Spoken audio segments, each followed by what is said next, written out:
சரி மாமா போன் போட்டோங்க மாமா போன் போட்டோங்க பெரிய பிரச்சனை இல்லைன்னா போட்டோ பெரிய பிரச்சனை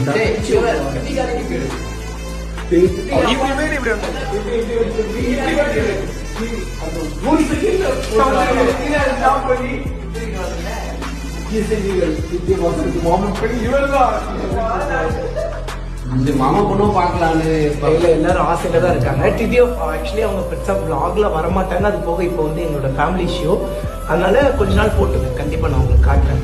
கல்யாணம் பண்ணும்போது காட்டுவேன்னு நினைக்கிறேன், தெரியல அது என்னன்னு. அது போக வந்து பண்ண எப்போ கடைசியா மீட் பண்ணேன்னா 2-3 days நான் கூட vlogல சொல்லியிருந்தேன். 2-3 days வெளியே போயிருந்தோம். ஸோ அப்போ எடுத்த போட்டோஸ் தான் இது. இந்த பாப்பா இங்க இருக்காங்க பாரு. ஸோ ஒயிட் அண்ட் ஒயிட் தான் ரெண்டு பேருமே.